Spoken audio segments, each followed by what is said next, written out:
All right. So there's a nice strong flu going around that is apparently highly contagious. I don't think I've seen anything this contagious until we back up to COVID. So that's an interesting little note. Um, so the things that are typically good for viruses is you're going to be lysine. Lysine to be your primary function. D3 is always a big deal whenever there's an illness of any kind. D3 kind of helps the body kind of carry that. I always tell people it carries the bullets to the fight. So you want to keep your D3 high. Normally, I tell people 5,000 IUs for every 100 pounds of body weight. When you're sick, this isn't prevention. When you actually start feeling bad, you can double that, and it's not really going to hurt you. Your body will blow through D3 really quickly while you're sick. So go ahead and double up on that. So I'm about, God, what am I weighing now? At 220. I'm about 220, and so I would do on the lysine, I would probably do 1.5 to 2 grams a couple times a day, 4 times a day. So lots and lots of water. You're going to want to have to give your body a way to flush this stuff out. If you've got a saunas are going to be great. You want to sweat some of this stuff out as well. We were using a lot of wormwood. Wormwood's been fantastic for this. Quinine is also really powerful against viruses and that type of thing. Make sure you're getting lots and lots of sleep in. Coffee enemas are still one of my favorites. If you guys have the ability and the feeling good enough to do them. We've had lots of people tell us that it really helps. Kidney castor packs are also a big one. Try to get those between 10 a.m. and 2 p.m. But still, kidney castor packs should be good for this one. The big one's going to be the lysine, the D3. The vitamin C is a great option for this as well. Just going to keep getting it in throughout the day. Check your temperatures, that type of thing.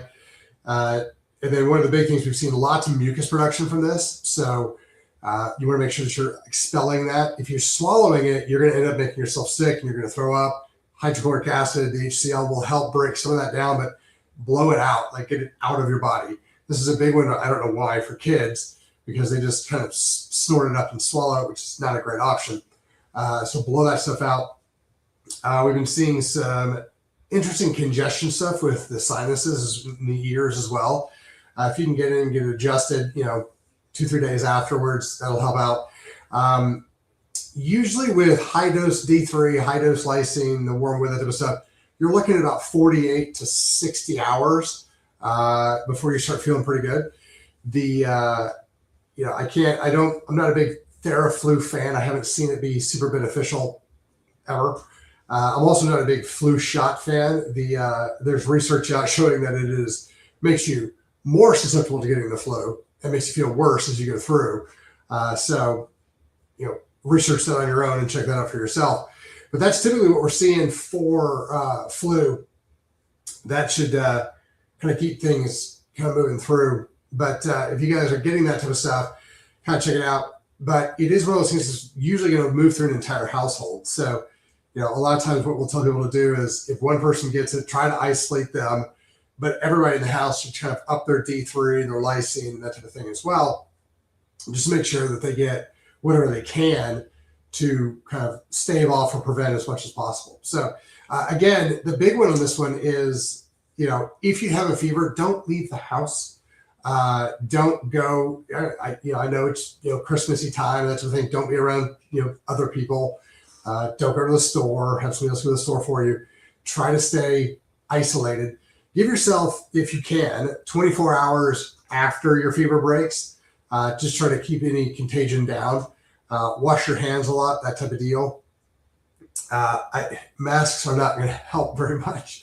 I know the medical system keeps telling you guys that if it's a virus, just wear a mask and everyone will be okay. That's not accurate at all. Those big gaps as the air is coming out all over the place, it's not going to keep you or anybody else healthy or safe. That and social distancing, stand 6 feet apart and viruses can't get you. That's not a thing either. So try to stay, at least away from everybody and keep everything clean. That's going to be kind of the best things for this one. Lots and lots of fluids, and then again, expel them. So if you guys can get into a sauna, you can get somewhere and kind of sweat some of this stuff out. That's beneficial.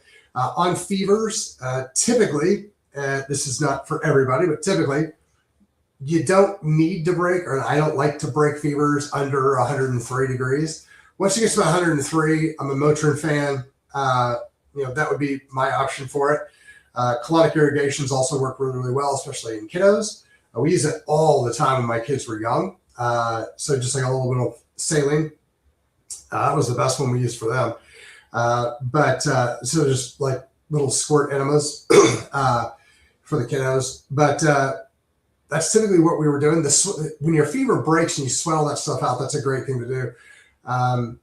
The other great thing is if you get in the shower and you're just going to get that hot water and just going to breathe the hot water and that type of stuff up, it helps break some of the stuff up in your sinuses and you get that out.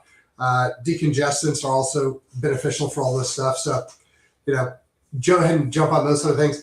Get that stuff ready because as I've talked about 8 or 10, 12 people like over the Christmas break, and a bunch of people have gotten this. And it's gone through a lot of houses. Like most of the people for our school, it went through there. So, if you guys have any questions, hit us up. If you guys need anything, somebody in the office, grab it, that sort of thing. But this is one of those big things that's it's kind of here now. The other thing we're going to start to see is if we're going to go through that in Texas, at least, we're going to go through that. It's 75 degrees. Now it's 20 degrees. Now it's 70 degrees. Now it's 30 degrees. If we're going to start doing that for the next couple of days, it's going to wreak havoc on everybody's sinuses. And so that's going to create some issues as well. So make sure you get those in, get those drained. Hot steam shower type things will help. If you guys have any other questions, hit us up. And you guys have a fantastic day.